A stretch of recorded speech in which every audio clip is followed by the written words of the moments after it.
in reliability of transit bus services nationwide. Joining us now in our Zoom room with the latest regional headlines, we bring in our Thomas Manglona. Good morning, Tomas.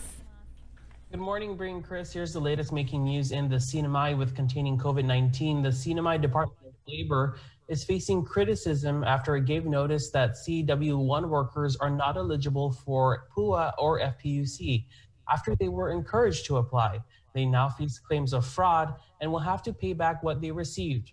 We questioned CNMI Governor Ralph Torres at yesterday's press briefing. Take a listen to this clip. To shift to follow up to Ashley's question regarding CW eligibility, Governor, it was stated by Secretary Vicky Beneventi at the latest Stafford Chamber of Commerce meeting when asked about CW eligibility. She did say she encouraged everyone to apply to see if they're qualified. A number of people have felt that and have expressed that they felt misled and are now being called fraudulent. What's your response to those people who would feel misled? Okay, thanks, Thomas. I spoke to both Secretary Labor Vicky Beneventi as well as Secretary Dave with Finance. I guess the clarification there is to accept the application and let the process go through. But in terms of denying someone, I guess that's where that's where the clarification needs to be done. I know that she has no intention in making false claim or misunderstanding into who's available or not. So I guess that's where I would like to say that.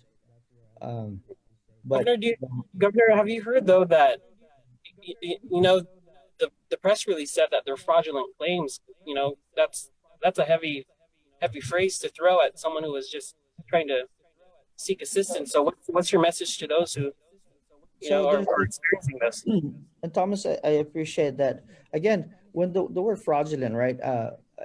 It's difficult to just claim in general that because you turn in your document and your CW automatic, you're fraudulent. Documentation that has been made that can be considered fraudulent, whether you're CW or not. So unless it's a case-by-case basis, I don't think we should or anybody would claim an automatic fraudulent documentation simply because you have good intention and turning that in. Does that make sense?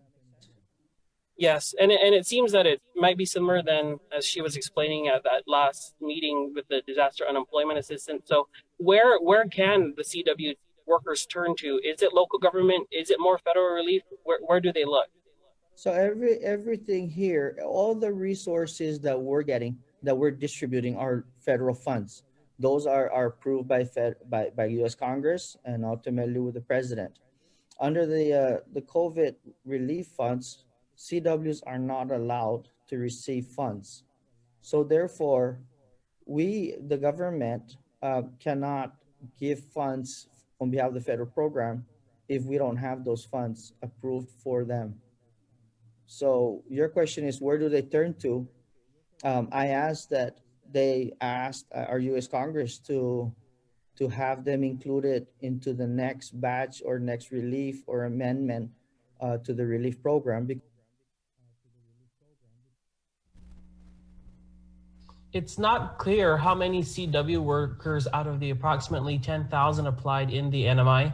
CNMI Labor Secretary Vicky Beneventi yesterday was not available for comment. And in related news here, the latest numbers from the Commonwealth Healthcare Corporation, the CNMI remains at 49 cases.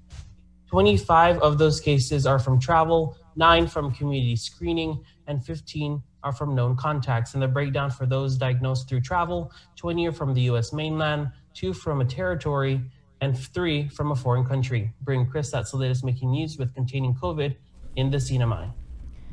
Thanks, Tomas. In national news, Joe Biden has chosen California